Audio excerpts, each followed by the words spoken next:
Today, I'm going to share with you an absolute classic of magic. With my sleeves up, and I guess using what you call a teacup. Watch.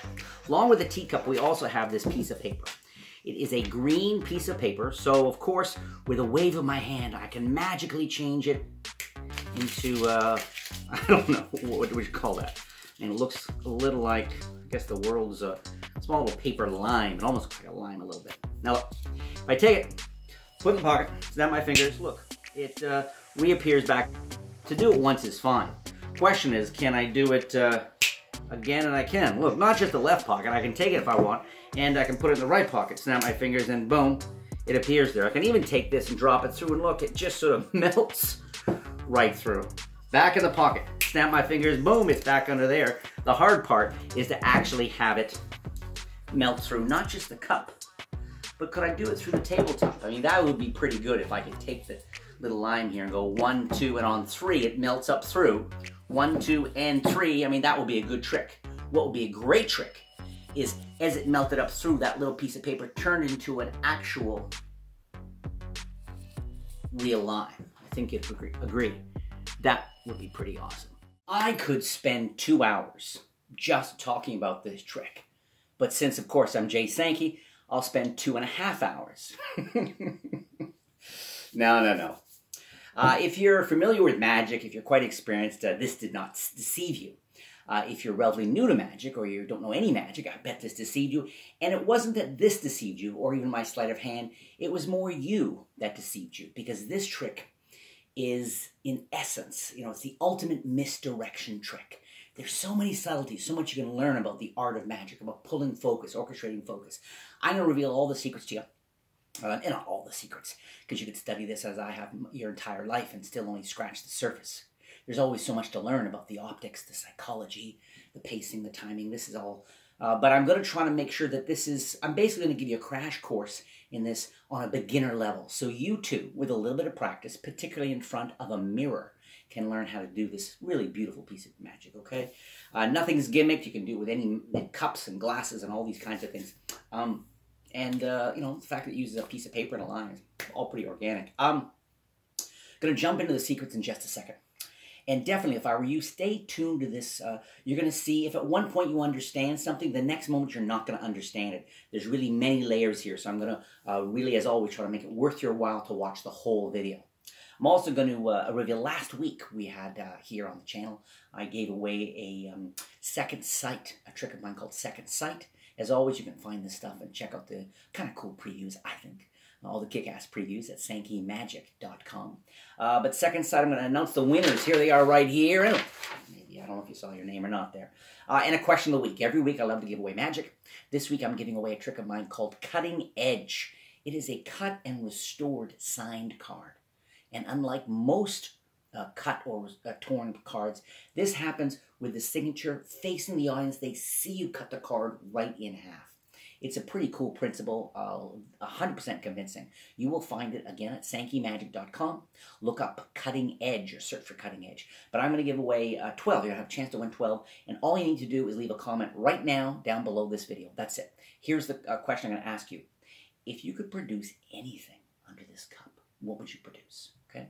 Whether or not you're performing for people or family or friends doing a trick, if you could just sitting alone in a basement with a cup, if you could produce any one thing from under the cup, what would you produce? Leave a comment down below. You'll be automatically entered into this week's contest.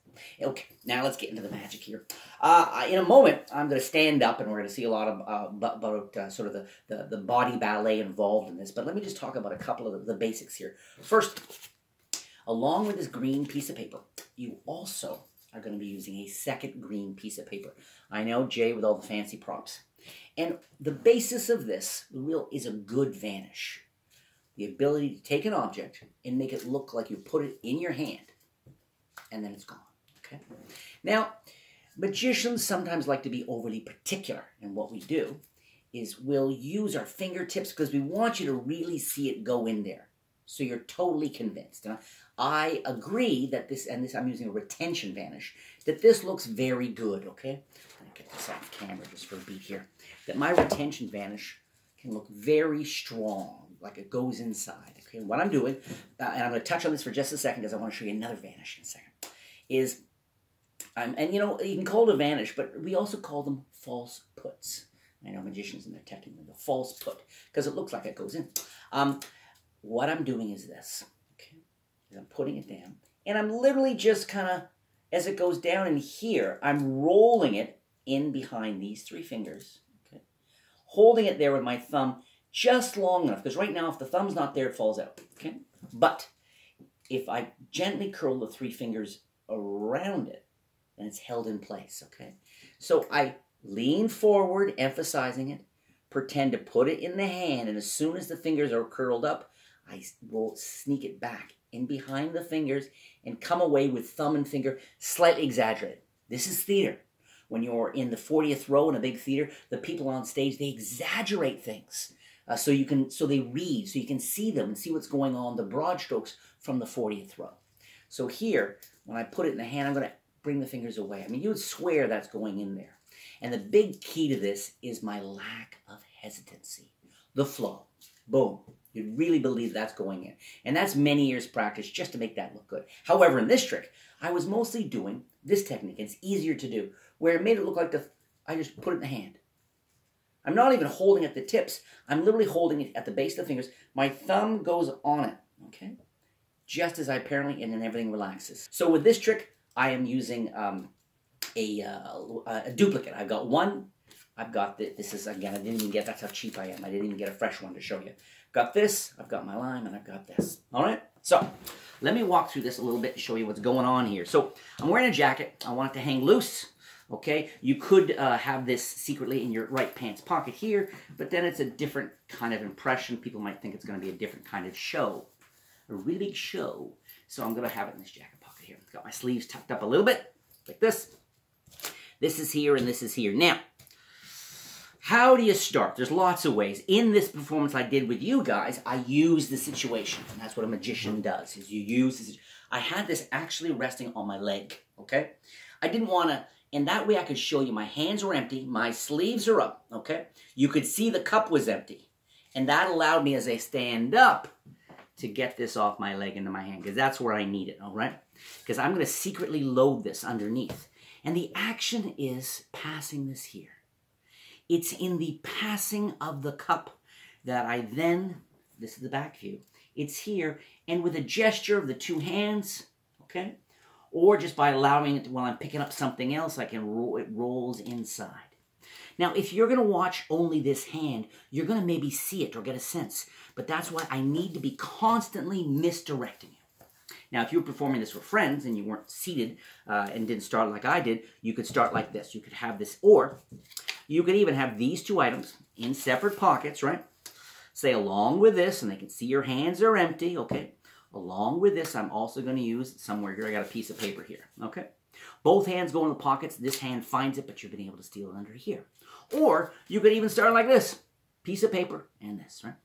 The key, the reason why I wanted to set it up like this, though, is so it gave me a reason, a motivation for me to pick this up and move it out of the way, because this was my focus.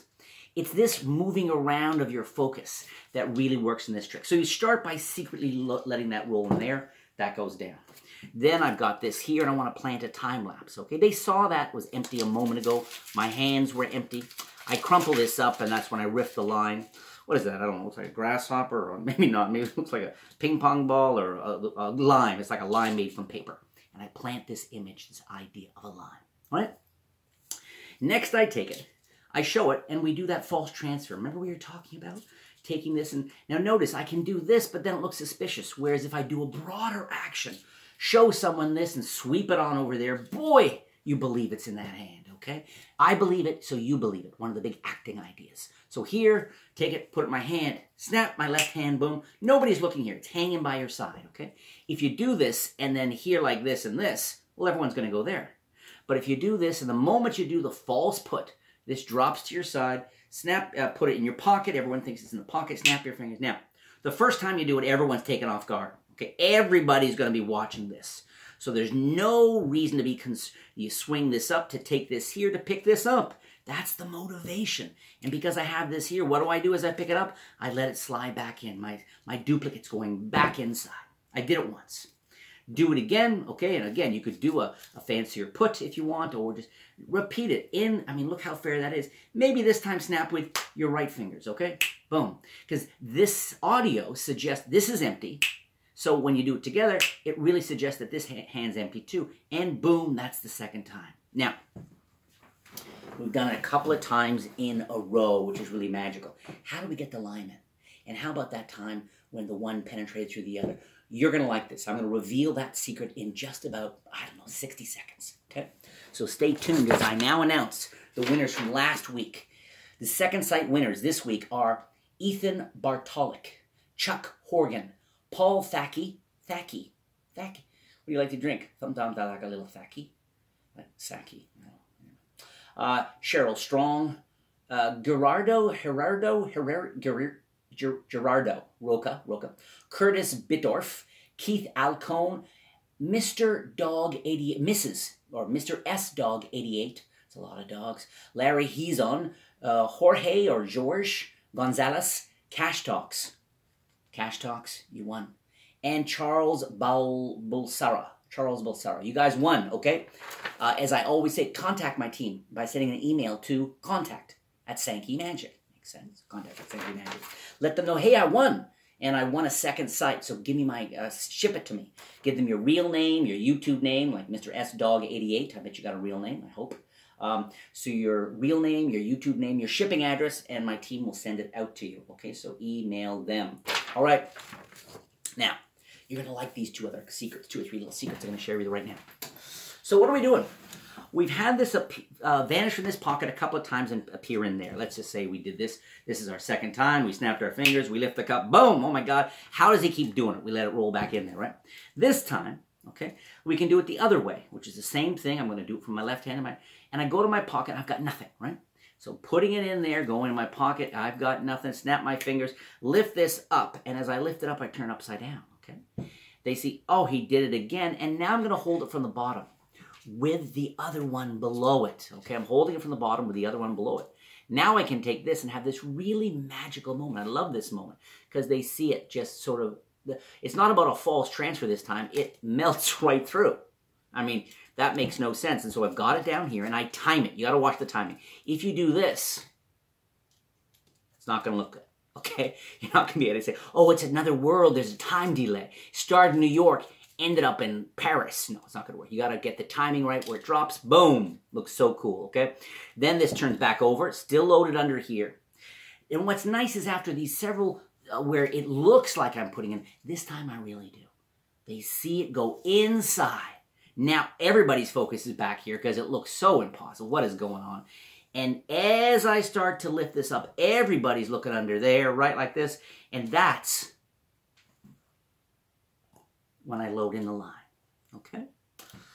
It's here. I've created this pattern with people where they're looking here, they're looking there, looking here, looking there. This time, they saw me put it in here, snap my fingers. Everybody's focus is there. And you've got to time it, though. If you do this and only now bring, it's a real elegant. It should be almost simultaneous. And remember, this is not a new image for them. So every time they see it, you actually have less and less and less novelty of image. So it's important this time. It's boom like this. You load this in here like this. And then I put this on top. To finish, a lot of different ways you can do this. You can do another false transfer, pretend to put it in that pocket, tap your fingers, boom, it's back there. You can take this, do a small transfer. This time, it's kind of, you blow on it. Whatever suits your personality. But I love this, especially, let's say, because with this, all I do is I say, you want to build. Always be building, right? So this time, I'm going to have it appear, but I'm not going to just have it jump from my pocket or just sort of melt through here. I'm going to have it penetrate the table. What? So you're shifting focus. It's a different trick in a sense. Very important as magicians. Even though you're doing the same thing, you can present it as a different kind of trick, a different beat. Okay? So here, I'm going to go on 3. I'm going to see if I can go up through the table. I'm sure you would agree that's a good trick. I'm going to go from good to great. I want to use my words to build it. Watch this. 1, 2, and at some point, I just drop it on the floor. Okay? 1, 2, and 3. Okay, like that. Now, you could do a false transfer if you want to make sure no one's going to look on the floor. Could do a false transfer. Hold this here and go 1, 2, 3 and come up clean if you want. That way, you're about to lift this. You'll have lots of misdirection to get rid of this once everyone wants to look at the line. Okay? Lots of different ways. But anyway, here, 1, 2, and 3, like this. Say, I think you'd agree it'd be a good trick if I could make it melt through the table and boom. But as good as that would be, I think you'd agree if I could get that piece of paper, the green paper, to somehow transform into a lime, that would be a great trick, right? Turn on your notifications, hit the like button, subscribe to the channel, and don't forget, leave a comment down below for your chance to win one of my cutting edge tricks. If you could produce anything from inside this cup, anything from inside this cup, what would you produce?